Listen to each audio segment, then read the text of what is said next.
नमस्कार, सभी का हार्दिक स्वागत है chemistry by Ramniwas Soyuwal sir YouTube channel पर। हम अध्ययन कर रहे थे 12th साइंस की रसायन विज्ञान के लेसन नंबर 7 का, यानी पी ब्लॉक एलिमेंट्स, पी खंड के तत्वों का हम अध्ययन कर रहे थे।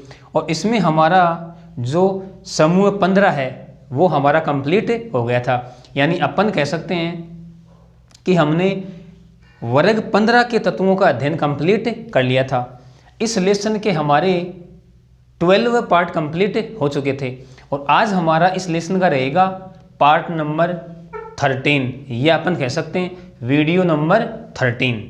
और इस आज के पार्ट में हम वर्ग 16 के तत्व स्टार्ट करेंगे। यानी अपन कह सकते हैं एलिमेंट्स ऑफ ग्रुप 16। यानी इस पार्ट नंबर 13 में हम वर्ग 16 के तत्वों का अध्ययन स्टार्ट करेंगे। तो आप लगातार मेरे साथ अंत तक बने रहिए। देखो, वर्ग 16 के तत्वों को हम क्या कहते हैं? यानी वर्ग 16 में प्रथम तत्व ऑक्सीजन होता है, इसलिए हम वर्ग 16 के तत्वों को ऑक्सीजन परिवार भी कहते हैं। सबसे पहले आप इस बात को ध्यान में रखोगे, क्या कहेंगे? वर्ग 16 के तत्वों को हम ऑक्सीजन परिवार भी कहते हैं। क्यों? क्योंकि वर्ग 16 में प्रथम तत्व ऑक्सीजन होता है। तो ऑक्सीजन फैमिली, ऑक्सीजन परिवार। इसके अलावा अपन वर्ग 16 को क्या कहते हैं? चैलकोजन भी कहते हैं। चैलकोजन, देखो हमने पीछे भी चर्चा की है। इस लेसन के स्टार्टिंग में भी हमने पढ़ा है कि वर्ग 16 को हम चैलकोजन या कैलकोजन, कैलकोजन, देखो कई बुक्स में आपको कैलकोजन मिलेगा, कई बुक्स में आपको चैलकोजन मिलेगा। इसका जो इंग्लिश वर्ड है वो एक ही है, देखो CHALCOGEN। अब इसको कई बुक्स में चैलकोजन लिखा हुआ मिलेगा या कैलकोजन। तो इस बात को आप ध्यान में रखोगे, यहाँ पर आपको कोई कंफ्यूज नहीं होनी चाहिए। तो वर्ग 16 को हम चैलकोजन या कैलकोजन कहते हैं। क्यों कहते हैं? क्योंकि जो चैलकोजन है, चैलकोजन यह एक ग्रीक भाषा का शब्द है। ग्रीक भाषा का शब्द है, ग्रीक भाषा का शब्द है, जिसका अर्थ होता है अयस्कों का निर्माण करने वाले। अयस्कों का निर्माण करने वाले, अयस्कों का निर्माण करने वाले, या अपन कह सकते हैं अयस्क बनाने वाले। देखो सीधी सी बात यह है कि अधिकांश अयस्क होते हैं वो वर्ग 16 के तत्वों के यौगिकों के रूप में पाए जाते हैं। देखो वर्ग 16 के तत्व कौन से होते हैं? ऑक्सीजन, सल्फर, सिलेनियम, टेल्यूरियम और पोलोनियम। यानी अधिकांश जो अयस्क हैं वो अपन कह सकते हैं वर्ग 16 के तत्वों के यौगिकों के रूप में पाए जाते हैं। जैसे ऑक्साइड है, सल्फाइड है, सेलेनाइड है, टेल्यूराइड है। और इसी वजह से वर्ग 16 को हम चैलकोजन या कैलकोजन कहते हैं। ये चीज़ क्लियर हो गई आपको। चैलकोजन एक ग्रीक भाषा का शब्द है जिसका अर्थ होता है अयस्कों का निर्माण करने वाले। अब देखो वर्ग 16 में या समूह 16 में कौन कौन से तत्व हैं? ऑक्सीजन प्रथम तत्व क्या है? देखो ऑक्सीजन, इसीलिए हम वर्ग 16 को ऑक्सीजन परिवार भी कहते हैं, ऑक्सीजन फैमिली। देखो हम इनके परमाणु क्रमांक लिखे तो इसका 16, इसका 32, देखो इसका 8 है, 16 नहीं आएगा, इसका 8, इसका 16, इसका 34, इसका 52 और इसका 84। अब देखो परमाणु क्रमांक आप केवल ऑक्सीजन का याद रखो, बाकी के परमाणु क्रमांक आप अपने आप ज्ञात कर लोगे। कैसे? देखो इसमें और इसमें अंतर का आपको पता होना चाहिए। इसमें अंतर होता है 8 का, इसमें और इसमें अंतर होता है 18 का, इसमें और इसमें अंतर होता है 18 का, और इसमें अंतर होता है 32 का। अब देख लो आप, देखो 8 और 8 16, 16 और 18 कितने होंगे? 34, 34 और 18 कितने होंगे? 52 होंगे, और 52 और 32 कितने होंगे? 84। तो इस प्रकार आप इनमें अंतर ध्यान में रखो तो आपको परमाणु क्रमांक रटने की आवश्यकता नहीं होगी। यानी अपन इनके नाम लिखें तो ये तो है ऑक्सीजन, ये है सल्फर, ये है सिलीनियम। देखो कई जगह आपको सिलेनियम भी लिखा हुआ मिलेगा, सिलेनियम, दोनों नाम सही हैं। सिलेनियम कह सकते हैं, सिलेनियम कह सकते हैं। फिर टेल्यूरियम, और ये है हमारा पोलोनियम।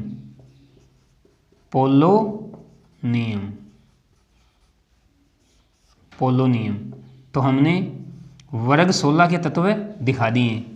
कौन कौन से हैं? ऑक्सीजन, सल्फर, सिलीनियम, टेल्यूरियम और पोलोनियम।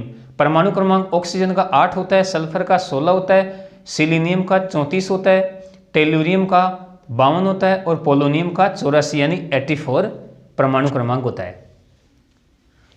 वर्ग 16 को हम ऑक्सीजन परिवार कहते हैं। क्यों कहते हैं? क्योंकि वर्ग 16 का प्रथम तत्व है ऑक्सीजन होता है, इसलिए वर्ग 16 को हम चैल्कोजन या कैल्कोजन कहते हैं। क्यों?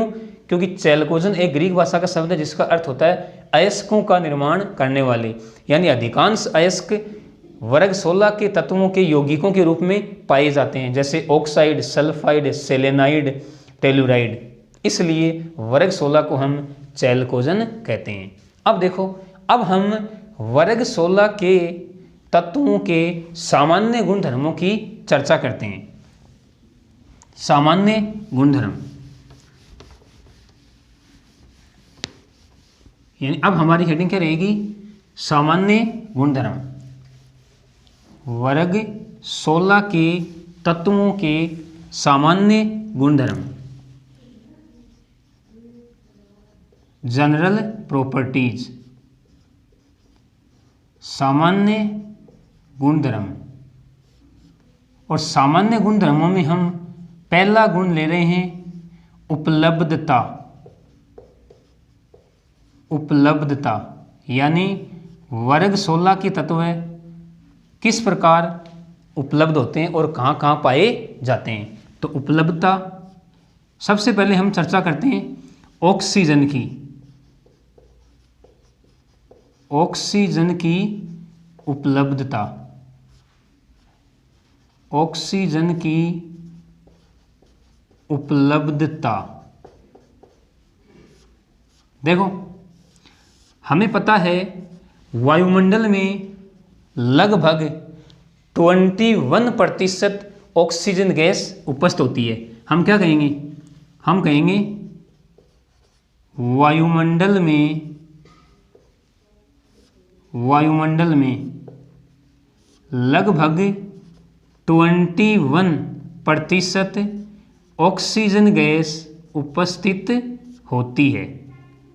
लगभग 21 यानी 21% O2 गैस उपस्थित होती है। इसके अलावा अपन अगर भूप्रपट्टी की बात करें तो वर्ग 16 के तत्वों में ऑक्सीजन भूप्रपट्टी में सर्वाधिक मात्रा में पाया जाता है।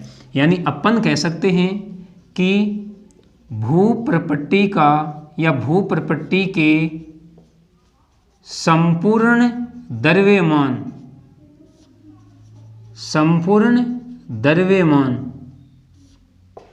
का 46.6% भाग ऑक्सीजन से बना होता है। क्या बताया मैंने? भूपर्पट्टी के संपूर्ण द्रव्यमान का 46.6% भाग ऑक्सीजन से बना होता है। ऑक्सीजन से बना होता है, इस बात को आप ध्यान में रखोगे। इसके अलावा देखो, हम कह सकते हैं कि ऑक्सीजन दो रूपों में पाया जाता है। या अपन कह सकते हैं ऑक्सीजन के दो अपर रूप होते हैं। दो अपर रूप, और दो अपर रूप कौन से? देखो, एक तो O2 गैस और एक ओजोन गैस। अभी हमने ऑक्सीजन गैस की चर्चा की है कि वायुमंडल में लगभग 21% ऑक्सीजन गैस उपस्थित होती है। ओजोन गैस की बात करें तो अपन क्या कहेंगे? अपन कहेंगे ओजोन गैस ओजोन मंडल में पाई जाती है। ओजोन मंडल में पाई जाती है, यानी अपन कह सकते हैं कि ओजोन मंडल में ऑक्सीजन तत्व ओजोन गैस के रूप में पाया जाता है। इस ओजोन मंडल में ये ओजोन सूर्य से आने वाली हानिकारक पराबैंगनी विकिरणों का अवशोषण कर लेती है। यानी अपन कह सकते हैं कि यह हानिकारक पराबैंगनी विकिरणों से हमारी सुरक्षा करती है या पृथ्वी की सुरक्षा करती है। यानी पृथ्वी तक उन हानिकारक पराबैंगनी किरणों को आने से रोकती है। तो ये होगी हमारी ओजोन गैस। इसके अलावा अपन कह सकते हैं कि ऑक्सीजन सिलिकेट खनिजों का मुख्य घटक होती है। क्या कहेंगे? ऑक्सीजन सिलिकेट खनिजों का मुख्य घटक होती है। सिलिकेट खनिजों का मुख्य घटक कह सकते हैं, या मुख्य अवयव कह सकते हैं, या मुख्य भाग कह सकते हैं। और इसके अलावा ऑक्सीजन गैस अनेक प्रकार के खनिजों में पाई जाती है। इसके अलावा देखो कौन कौन से खनिज हैं? अपन कह सकते हैं नाइट्रेट,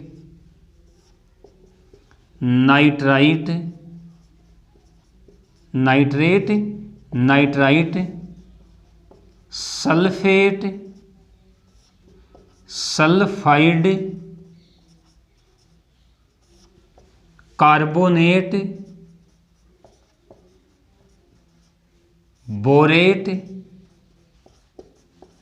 बोरेट,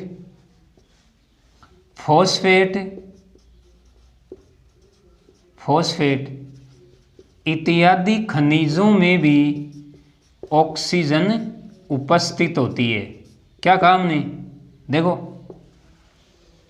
कि ऑक्सीजन सिलिकेट खनिजों का मुख्य घटक होती है। इसके अलावा यह nitrate, nitrite, sulphate, sulphide, carbonate, borate, phosphate इत्यादि खनिजों में भी उपस्थित होती है। तो ये तो हमने ऑक्सीजन की उपलब्धता देख ली। अब हम बात करते हैं सल्फर की उपलब्धता। सल्फर की उपलब्धता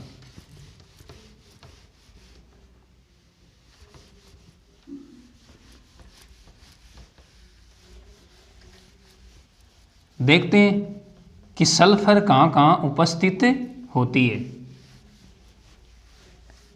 अब हमारी हेडिंग क्या रहेगी? सल्फर की उपलब्धता। सल्फर की उपलब्धता। देखो अपन कहेंगे कि सल्फर बहुत ही कम मात्रा में पाई जाती है। यानी अपन कह सकते हैं भूपर्पट्टी में सल्फर केवल 0.03% से 0.03% से 0.1% उपस्थित होती है, उपस्थित होती है। क्या कहा हमने कि भूप्रपट्टी में सल्फर केवल 0.03% से 0.1% उपस्थित होती है। इसके अलावा देखो यह संयुक्त अवस्था में पाई जाती है। क्या कहेंगे? संयुक्त अवस्था में। और संयुक्त अवस्था में कहाँ कहाँ पाई जाएगी? अपन कहेंगे एक तो यह लवणों के रूप में पाई जाती है, लवणों के रूप में। और कौन कौन से लवणों में पाई जाएगी, मैं कुछ एग्जाम्पल लिख रहा हूँ। जैसे अपन बात करें जिप्सम, सूत्र होता है इसका CaSO4.2H2O। जिप्सम में संयुक्त अवस्था में सल्फर उपस्थित होती है। इसके अलावा जो एप्सम लवण होता है, सूत्र होता है इसका MgSO4.7H2O। इसके अलावा बेराइट, क्या कहेंगे? बेराइट यानी BaSO4। इन लवणों में सल्फर संयुक्त अवस्था में उपस्थित होती है। लवणों के अलावा अपन कह सकते हैं सल्फाइड अयस्कों में, क्या कहेंगे? सल्फाइड अयस्कों में सल्फर उपस्थित होती है। और सल्फाइड अयस्क कौन कौन से हैं? देखो हम बात करें गैलेना यानी PbS।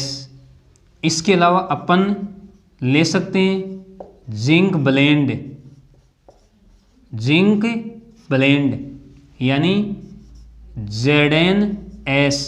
इसके अलावा कॉपर पाइराइट, क्या कहेंगे? Copper pyrite. सूत्र होता है CuFeS2। इसके अलावा अपन ले सकते हैं आयरन पाइराइट, आयरन पाइराइट। सूत्र होता है इसका Fe(S2). तो मैंने क्या बताया आपको कि सल्फर संयुक्त अवस्था में लवणों और सल्फाइड अयस्कों में उपस्थित होती है। लवणों के रूप में gypsum CaSO4.2H2O, Epsom MgSO4.7H2O, barite BaSO4। ये लवण हैं, इनमें सल्फर उपस्थित होती है। सल्फाइड अयस्कों में भी सल्फर उपस्थित होती है, जैसे galena PbS, zinc blende ZnS, copper pyrite CuFeS2 और आयरन पाइराइट Fe(S2). इसके अलावा अपन कह सकते हैं कि जो ज्वालामुखी होती हैं, क्या कहेंगे? ज्वालामुखी। ज्वालामुखी से जो निष्कासित गैसें होती हैं, क्या कहेंगे? ज्वालामुखी से निष्कासित गैसों, या अपन ऐसे कह सकते हैं कि ज्वालामुखी से, ज्वालामुखी विस्फोट से निकलने वाली गैसों में जो अति दुर्गंध युक्त, अति दुर्गंध युक्त गैस होती है, वह गैस H2S गैस के रूप में होती है। यानी हम इसे कहते हैं सल्फ्यूरिक गैस, H2S गैस। तो इस H2S गैस में भी सल्फर उपस्थित होती है। इसके अलावा अपन क्या कह सकते हैं? देखो इसके अलावा अपन कह सकते हैं कि जो अंडा है, अंडा, प्रोटीन, अंडा, प्रोटीन, प्याज, लहसुन, प्याज, लहसुन, सरसों, बाल, नाखून, ऊन इत्यादि में भी सल्फर उपस्थित होती है। क्या बताया मैंने? अंडा, प्रोटीन, प्याज, लहसुन, सरसों, बाल, नाखून, ऊन इत्यादि में भी सल्फर उपस्थित होती है। देखो प्याज और लहसुन में जो गंध आती है वो गंध सल्फर की गंध होती है। तो अंडा, प्रोटीन, प्याज, लहसुन, सरसों, बाल, नाखून और ऊन इनमें भी सल्फर उपस्थित होती है। तो ये रही हमारी सल्फर की उपलब्धता। अब हम नेक्स्ट ले रहे हैं सिलीनियम और टेल्यूरियम। देखते हैं कि सिलीनियम और टेल्यूरियम कहाँ पर उपस्थित होती है।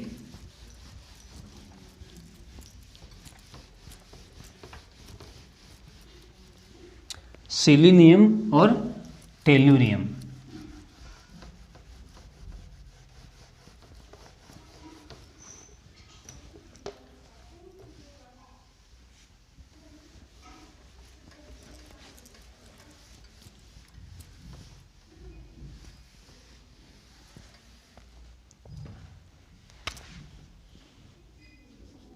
सिलीनियम टेल्यूरियम की उपलब्धता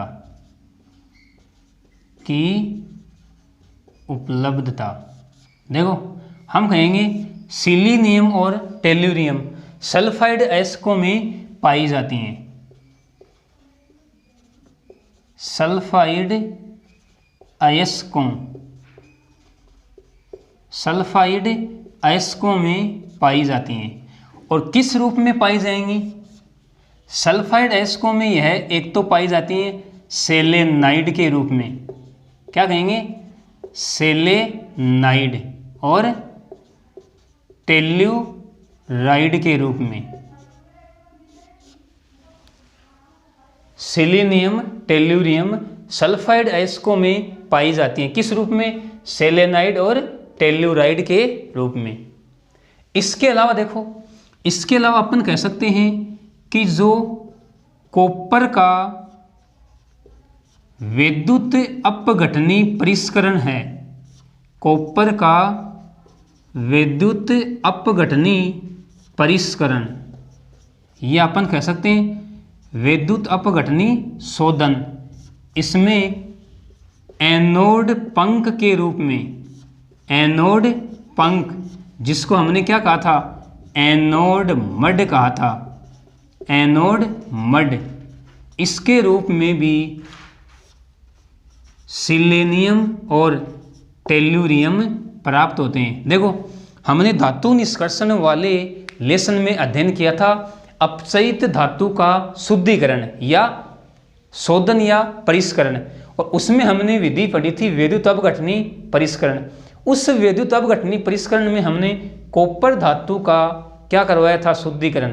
तो उसमें हमने एनोड पर जो अशुद्धियां बची हुई थी शेष, उसको हमने कहा था एनोड पंख, और इस एनोड पंख में सिलीनियम व टेल्यूरियम उपस्थित होते हैं। तो इसको भी आप ध्यान में रखोगे। अब हम चर्चा करते हैं पोलोनियम की। पोलोनियम की उपलब्धता क्या कहेंगे? पोलोनियम बहुत ही कम मात्रा में उपस्थित होता है। भूप्रपट्टी में पोलोनियम बहुत ही कम मात्रा में उपस्थित होता है। तो हम कह सकते हैं भूप्रपट्टी में पोलोनियम बहुत ही कम मात्रा में पाया जाता है, बहुत ही कम मात्रा में पाया जाता है। और कितनी मात्रा होती है इसकी? इसकी मात्रा होती है 0.001 ppm। इस मात्रा में पोलोनियम पाया जाता है। क्या कहा हमने कि पोलोनियम भूप्रपट्टी में पोलोनियम बहुत ही कम मात्रा में पाया जाता है, 0.001 ppm। इसके अलावा अपन क्या कर सकते हैं? इसके अलावा जो थोरियम होता है, थोरियम यानी TH, व यूरेनियम, यूरेनियम देखो रेडियो एक्टिव तत्व हैं, रेडियो एक्टिव तत्व हैं, तो इसका मतलब इनका क्या होगा? इनका होगा विघटन, यानी ये अपघटित होते रहते हैं, टूटते रहते हैं। तो इनके विघटन से क्या कहेंगे, थोरियम व यूरेनियम के विघटन से उत्पाद के रूप में पोलोनियम प्राप्त होता है। तो ये रही हमारी पोलोनियम की उपलब्धता। यानी सामान्य गुणधर्म में हमने पहला गुणधर्म पढ़ लिया है, उपलब्धता। अब हम नेक्स्ट गुण लेते हैं। उपलब्धता की चर्चा हमने कर ली है।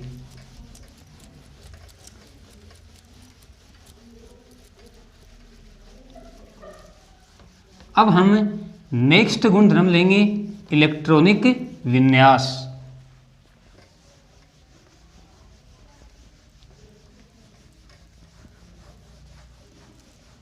इलेक्ट्रॉनिक विन्यास।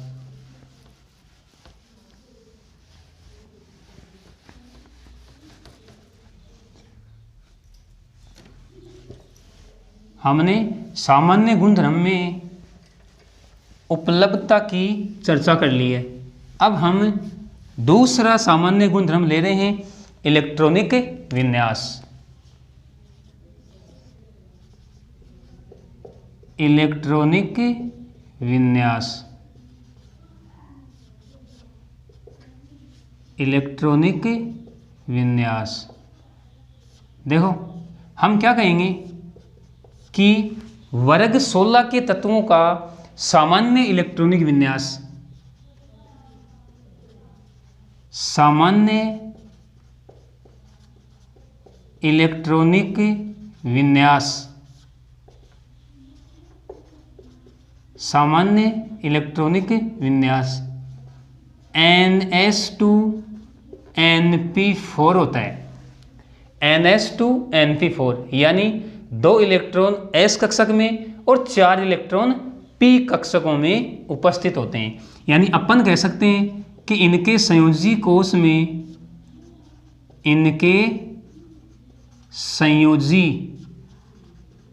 कोश में इलेक्ट्रॉनों की संख्या, संयोजी कोश में इलेक्ट्रॉनों की संख्या कितनी होती है, 6। देख सकते हो आप, 4 इलेक्ट्रॉन P कक्षकों में, 2 इलेक्ट्रॉन S कक्षक में। तो इनके संयोजी कोश में इलेक्ट्रॉनों की संख्या 6 होती है। अब देखो यहां पर जो N है, N क्या है, N यहां पे मुख्य क्वांटम संख्या है, मुख्य क्वांटम संख्या। N क्या बताती है यहां पे, अपन कहेंगे N यहां पर एक तो तत्व का संयोजी कोश बताती है, तत्व का संयोजी कोश। भाई जैसे मान लो यहाँ पर n का मान 2 है तो अपन कहेंगे कि संयोजी कोश दूसरा है, तो तत्व का संयोजी कोश बताती है। दूसरा अपन कहेंगे तत्व की आवर्त संख्या बताती है, तत्व की आवर्त संख्या। मान लो यहाँ पर n का मान 2 है तो अपन क्या कहेंगे कि यह दूसरे आवर्त का तत्व है। तो तत्व का संयोजी कोश बताती है और तत्व की आवर्त संख्या बताती है। n यहाँ पे क्या है, मुख्य क्वांटम संख्या है। इस बात को भी आप ध्यान में रखोगे। अब देखो वर्ग 16 के तत्व कौन कौन से हैं, ऑक्सीजन, सल्फर, सिलेनियम, टेल्यूरियम और पोलोनियम। अगर हम इनका विन्यास लिखें तो ऑक्सीजन का संयोजी कोश का विन्यास लिख रहे हैं हम, क्या होगा 2s2 2p4। सल्फर की बात करें तो 3s2 3p4। सिलीनियम की बात करें तो 4s2 4p4। टेलुरियम की बात करें तो 5s2 5p4। और पोलोनियम की बात करें तो 6s2 6p4। ये हमने इनके संयोजी कोश का इलेक्ट्रॉनिक विन्यास लिखा है। सामान्य इलेक्ट्रॉनिक विन्यास क्या होता है, NS2Np4। अब ऑक्सीजन का क्या है, 2s2 2p4। इसका मतलब ऑक्सीजन का जो आवर्त है वो कौन सा है? दूसरा है। सल्फर की बात करें तो तीसरा आवर्त है। कोई प्रॉब्लम आपको नहीं होनी चाहिए। तो ये हो गया इनका इलेक्ट्रॉनिक विन्यास। अब हम लेते हैं नेक्स्ट सामान्य गुणधर्म।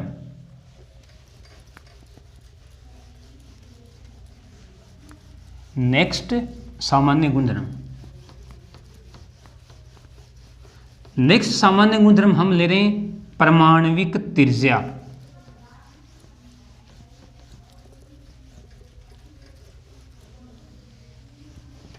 तीसरा सामान्य गुणधर्म अपन ले रहे हैं परमाणविक त्रिज्या।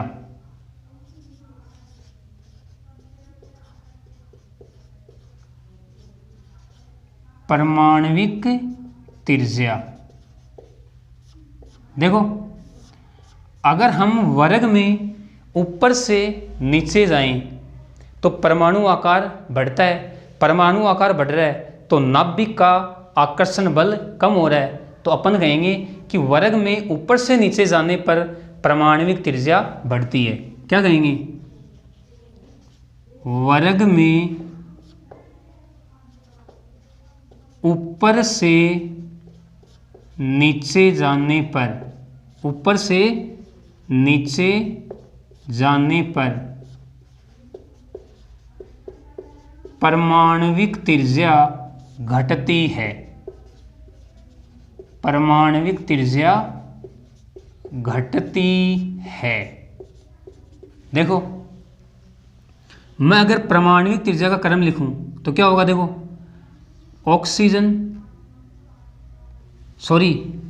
परमाणविक त्रिज्या बढ़ेगी। यहाँ पे देखो, घटेगी नहीं, यहाँ पे बढ़ेगी। परमाणविक त्रिज्या बढ़ती है। क्यों बढ़ेगी? क्योंकि नाभिक का आकर्षण बल घट रहा है तो त्रिज्या बढ़ेगी।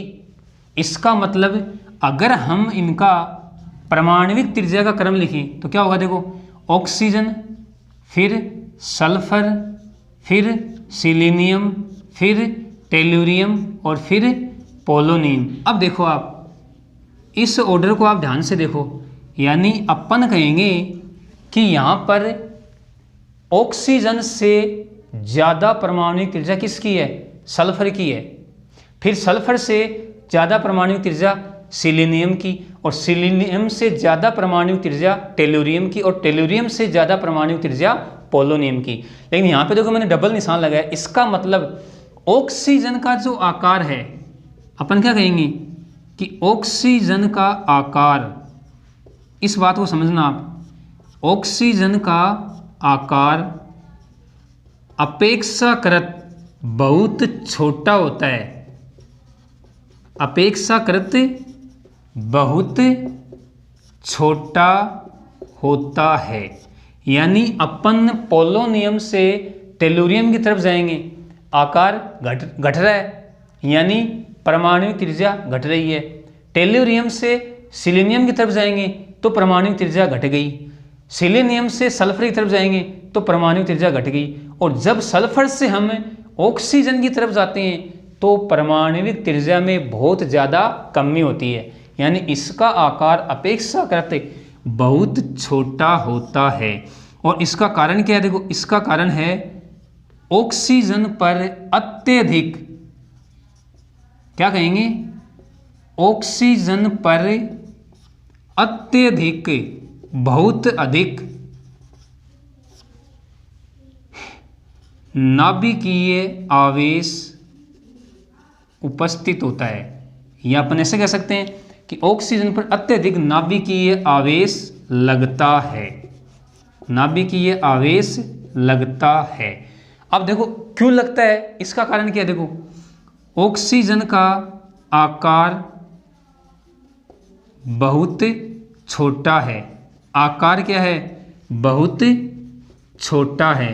दूसरा अपन कह सकते हैं ऑक्सीजन पर उच्च आवेश घनत्व है। ऑक्सीजन पर उच्च आवेश घनत्व होता है। और तीसरा अपन कह सकते हैं कि ऑक्सीजन में रिक्त डी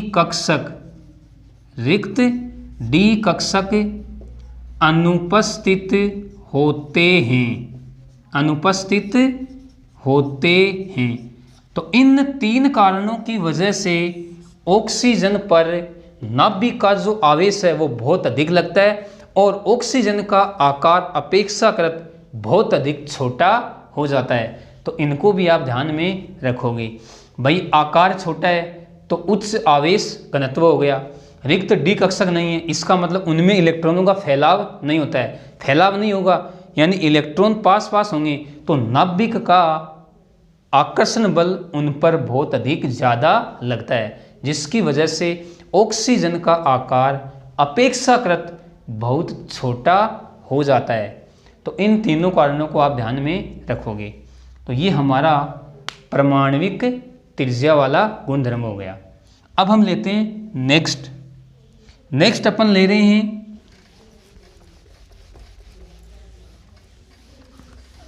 आयनन ऊर्जा।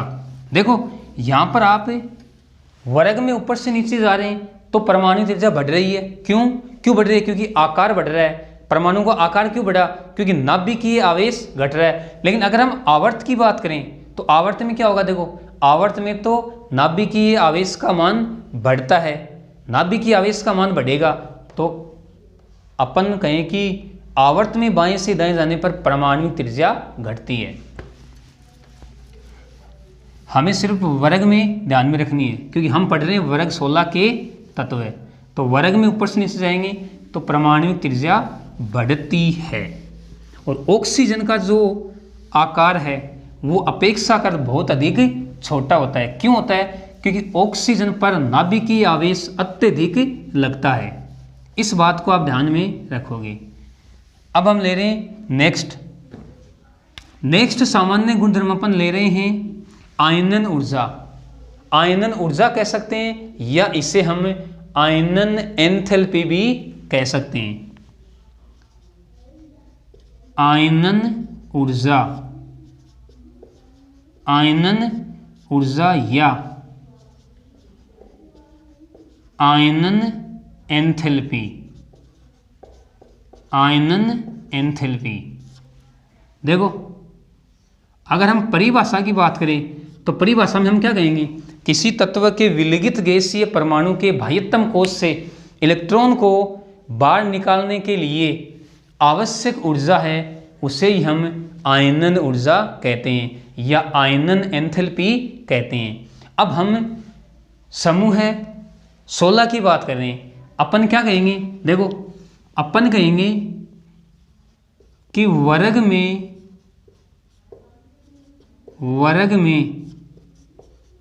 ऊपर से नीचे जाने पर आयनन एंथैल्पी का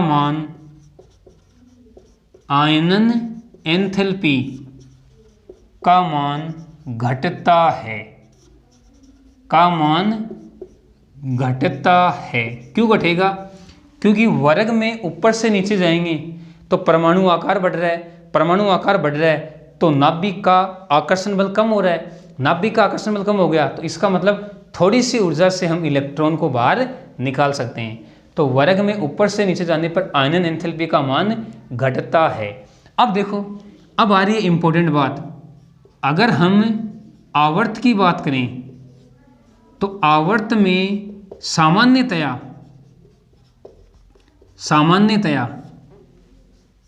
बाएं से दाएं जाने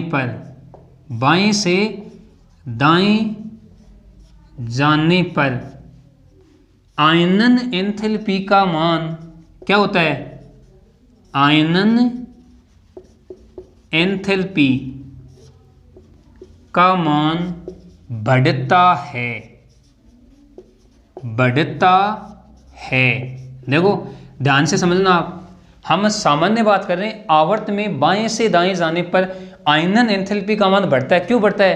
क्योंकि आवर्त में हम बाएं से दाएं आएंगे तो नाभिकीय आवेश का मान बढ़ता है और नाभिकीय आवेश का मान बढ़ने पर परमाणु आकार घटे जाता है। तो सामान्यतया आयनन एंथैल्पी का मान बढ़ता है। लेकिन यदि हम वर्ग 16 के तत्वों की तुलना वर्ग 15 से करें तो हम क्या कहेंगे, हम कहेंगे कि वर्ग 16 के तत्वों की आयनन एंथैल्पी का मान, आयनन एंथैल्पी का मान, आयनन एंथैल्पी का मान वर्ग 15 की तुलना में, वर्ग 15 की तुलना में कम होता है। इस बात को आप ध्यान में रखोगे। देखो, होना चाहिए अधिक लेकिन होता है कम, इस बात को समझो आप। देखो, ये रहा वर्ग 15 और ये रहा वर्ग 16।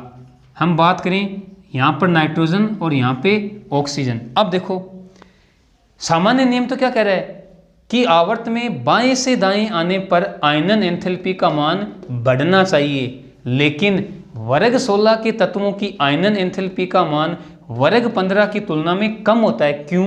देखो, इस बात को समझो आप।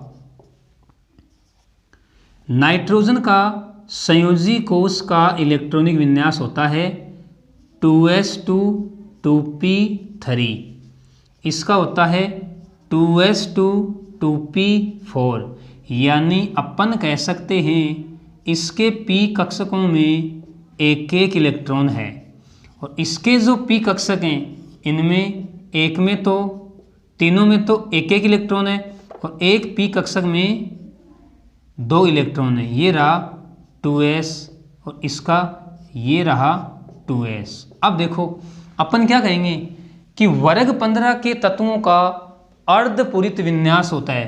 क्या कहेंगे? अर्धपूरित विन्यास।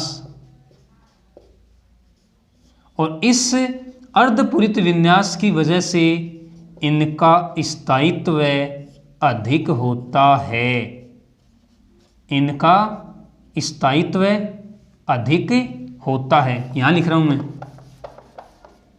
इनका स्थायित्व अधिक होता है। और अगर इसकी बात करें तो यहां पर तो अर्धपूरित विन्यास नहीं है, यानी अपन कहेंगे कि इनका स्थायित्व कम होता है, इनका स्थायित्व कम होता है। अब देखो, ये अर्धपूरित विन्यास है, यानी यहां से इलेक्ट्रॉन को बाहर निकालने के लिए ज़्यादा ऊर्जा देनी पड़ेगी और ज़्यादा ऊर्जा देनी पड़ेगी, इसका मतलब इनकी आयनन एंथैल्पी का मान अधिक हो जाता है। देखो, ओवरऑल अपन यूँ कह सकते हैं कि वर्ग 16 के तत्वों की आयनन एंथैल्पी का मान वर्ग 15 की तुलना में कम होता है। क्यों? क्योंकि वर्ग 15 के तत्वों का अर्धपूरित विन्यास होता है जो इन्हें स्थायित्व प्रदान करता है, या अपन कह सकते हैं कि जो इनके स्थायित्व को बढ़ाता है। देखो, इस बात को आप ध्यान में रखोगे। देखो, हमने ये जो आयनन एंथैल्पी की बात की है, ये प्रथम आयनन एंथैल्पी की चर्चा की है। प्रथम आयनन एंथैल्पी, प्रथम आयनन एंथैल्पी का मतलब पहला इलेक्ट्रॉन निकालने के लिए, ठीक है ना। तो इस बात को भी आप ध्यान में रखोगे। तो हमने क्या बताया कि वर्ग में ऊपर से नीचे जाने पर आयनन एंथैल्पी का मान घटता है। क्यों घटता है? क्योंकि परमाणु आकार बढ़ता है, नाभिकीय आकर्षण बल कम हो जाता है। आवर्त में सामान्यतया बाएं से दाएं जाने पर आयनन एंथैल्पी का मान बढ़ना चाहिए, लेकिन वर्ग 16 के तत्वों की आयनन एंथैल्पी वर्ग 15 के तत्वों की तुलना में कम होती है। क्यों होती है? क्योंकि वर्ग 15 के तत्वों का अर्धपूरित विन्यास होता है जो इनका स्थायित्व बढ़ाता है। इस बात को आप ध्यान में रखोगे। ये हमने नाइट्रोजन और ऑक्सीजन का एग्जाम्पल लेकर भी समझा। यहाँ पे 8 है, वो नहीं है। नाइट्रोजन का परमाणु क्रमांक 7 होता है, ऑक्सीजन का परमाणु क्रमांक 8 होता है। नाइट्रोजन का इलेक्ट्रॉनिक विन्यास 2s2 2p3 होता है, ऑक्सीजन का इलेक्ट्रॉनिक विन्यास 2s2 2p4 होता है। यानी इसमें अर्धपूरित विन्यास होता है जिसकी वजह से इनका स्थायित्व बढ़ जाता है और इनसे इलेक्ट्रॉन निकालने के लिए हमें ज़्यादा ऊर्जा देनी पड़ती है। तो ये हो गया हमारा आयनन ऊर्जा या आयनन एंथैल्पी। अब हम लेते हैं नेक्स्ट सामान्य गुण।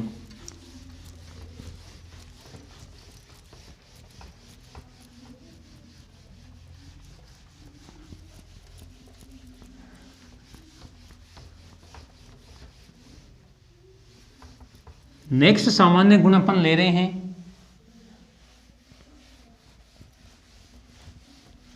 देखो, हमने इलेक्ट्रॉनिक विन्यास देख लिया, परमाणुविक त्रिज्या देख ली,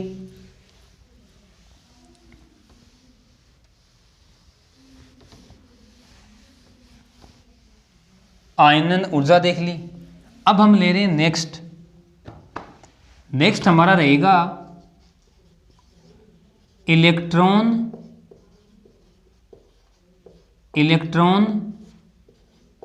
लब्धि एंथैल्पी। इलेक्ट्रॉन लब्धि एंथैल्पी, देखो इसको समझो आप। इलेक्ट्रॉन लब्धि एंथैल्पी किसे कहते हैं? यानी अपन कह सकते हैं किसी विलगित गैसीय परमाणु के, देखो परिभाषा बता रहा हूं मैं आपको, किसी विलगित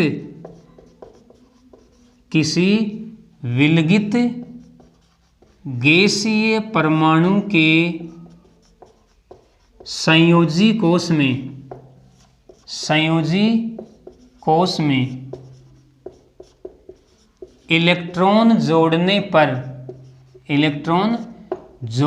पर निकलने वाली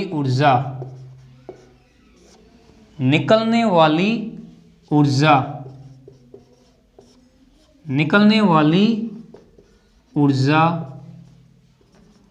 इलेक्ट्रॉन लब्धि एंथैल्पी कहलाती है। इलेक्ट्रॉन लब्धि एंथैल्पी कहलाती है। इलेक्ट्रॉन लब्धि एंथैल्पी कहलाती है। यानी अपन कह सकते हैं ये हमारे पास कोई परमाणु है, इसमें हम इलेक्ट्रॉन जोड़ रहे हैं तो इस परमाणु को क्या बन जाएगा? ऋणायन बन जाएगा और साथ में ऊर्जा निकलेगी। इस ऊर्जा को हम क्या कह रहे हैं? इलेक्ट्रॉन लब्धि एंथैल्पी। देखो सामान्यतया किसी विलगित गैसीय परमाणु के संयोजी कोश में इलेक्ट्रॉन जोड़ने पर ऊर्जा मुक्त होती है, लेकिन कुछ परमाणुओं में इलेक्ट्रॉन जोड़ने पर ऊर्जा हमें देनी पड़ती है। यानी अपन कह सकते हैं कि कुछ तत्वों में इलेक्ट्रॉन लब्धि एंथैल्पी धनात्मक होती है, बाकी जनरली इलेक्ट्रॉन लब्धि एंथैल्पी क्या होगी? ऋणात्मक। अब देखो ये हमारा ऑक्सीजन, सल्फर, सिलेनियम, टेलुरियम और पोलोनियम, अगर हम ऑक्सीजन में इलेक्ट्रॉन जोड़ें, समझना आप, तो इसका आकार छोटा है तो नाभिक का आकर्षण बल अधिक होगा। यानी ऑक्सीजन के संयोजी कोश में इलेक्ट्रॉन जोड़ेंगे तो नाभिकीय आकर्षण बल अधिक है, जिसकी वजह से निकलने वाली ऊर्जा अधिक होगी। तो अपन कह सकते हैं कि वर्ग में ऊपर से नीचे आने पर आकार बढ़ रहा है, नाभिक का आवेश या नाभिकीय आवेश घट रहा है, जिसकी वजह से अपन कहेंगे कि निकलने वाली ऊर्जा का मान भी घट जाता है। यानी वर्ग में ऊपर से नीचे आने पर इलेक्ट्रॉन लब्धि एंथैल्पी के ऋणात्मक मान घटते हैं। क्या कहेंगे? वर्ग में ऊपर से नीचे आने पर इलेक्ट्रॉन लब्धि एंथैल्पी के ऋणात्मक मान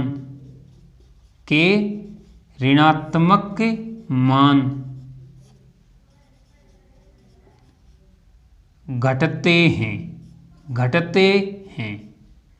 ये तो होगी सामान्य बात। अब देखो, अब यहाँ पर एक अपवाद है, और अपवाद क्या है? अपवाद है यहाँ पे, यदि हम ऑक्सीजन से सल्फर की तरफ जाते हैं तो अभी हमने क्या लिखा है कि इलेक्ट्रॉन लब्धि एंथैल्पी के ऋणात्मक मान कम होते हैं। यानी सल्फर की इलेक्ट्रॉन लब्धि एंथैल्पी का ऋणात्मक मान ऑक्सीजन की इलेक्ट्रॉन लब्धि एंथैल्पी से क्या होना चाहिए, कम होना चाहिए। लेकिन यहाँ पर क्या होता है, यहाँ पर अपन कह सकते हैं कि सल्फर की इलेक्ट्रॉन लब्धि, ध्यान से समझेंगे आप, सल्फर की इलेक्ट्रॉन लब्धि एंथैल्पी का ऋणात्मक मान ऑक्सीजन की तुलना में कम होता है, सॉरी अधिक होता है, अधिक होता है। बात सीधी सी ये है कि ऑक्सीजन की इलेक्ट्रॉन लब्धि एंथैल्पी है, ये सल्फर की तुलना में क्या होती है, कम होती है। ऋणात्मक मान क्या होता है, कम होता है। कारण क्या है, देखो कारण ये है कि ऑक्सीजन का एक तो क्या होता है, छोटा आकार, समझना इस बात को आप, ऑक्सीजन का छोटा आकार। दूसरा अपन कह सकते हैं कि इस पर उच्च आवेश घनत्व होता है, उच्च आवेश घनत्व होता है। और तीसरा अपन कह सकते हैं कि इसमें रिक्त डी कक्षक अनुपस्थित होते हैं, रिक्त डी कक्षक अनुपस्थित होते हैं। इनकी वजह से ऑक्सीजन पर इलेक्ट्रॉन घनत्व, क्या कहेंगे, इलेक्ट्रॉन घनत्व का मान बढ़ जाता है, का मान बढ़ जाता है। क्या बताया मैंने कि ऑक्सीजन का छोटा आकार होता है, उच्च आवेश घनत्व होता है, रिक्त डी कक्षक अनुपस्थित होते हैं, इसकी वजह से इस पर इलेक्ट्रॉन घनत्व का मान बढ़ जाता है। और अब हम यदि इसमें इलेक्ट्रॉन जोड़ेंगे तो जुड़ने वाले इलेक्ट्रॉन पर इलेक्ट्रॉनों का प्रतिकर्षण लगने लगता है, और प्रतिकर्षण लगेगा तो इलेक्ट्रॉन लब्धि एंथैल्पी यानी निकलने वाली ऊर्जा का मान घट जाता है। तो अपन क्या कहेंगे, अपन कहेंगे कि ऑक्सीजन से अधिक सल्फर की इलेक्ट्रॉन लब्धि एंथैल्पी का ऋणात्मक मान अधिक होता है। यानी अपन कह सकते हैं कि अगर हम इनका क्रम लिखें तो देखो क्रम क्या आएगा, क्रम आएगा सबसे अधिक इलेक्ट्रॉन लब्धि किसकी होगी, सल्फर की, और फिर ऑक्सीजन की, और फिर सिलेनियम, फिर टेल्यूरियम, और सबसे कम पोलोनियम।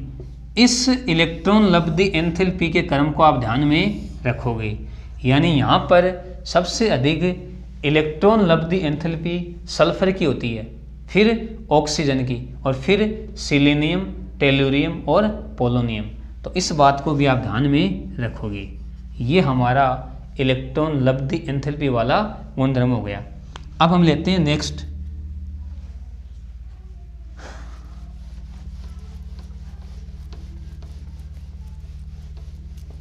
देखो यहाँ पे 5 नंबर है इलेक्ट्रॉन लब्धि एंथैल्पी, 4 नंबर वाला गुण है।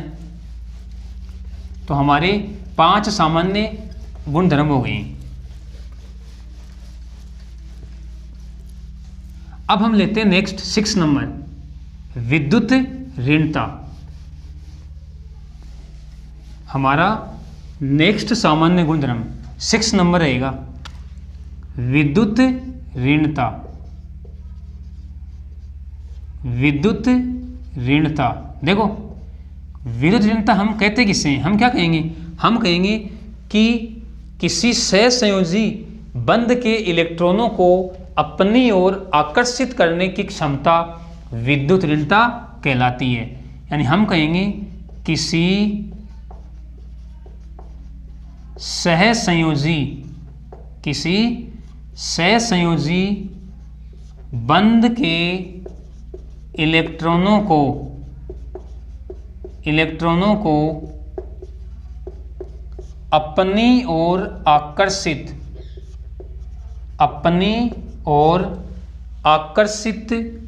करने की क्षमता,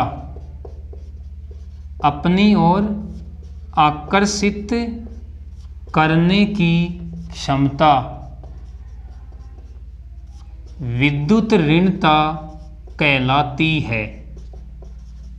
विद्युत ऋणता कहलाती है। क्या कहा? किसी सहसंयोजी बंध यानी दोनों परमाणु सहसंयोजी बंध के द्वारा जुड़े होने चाहिए।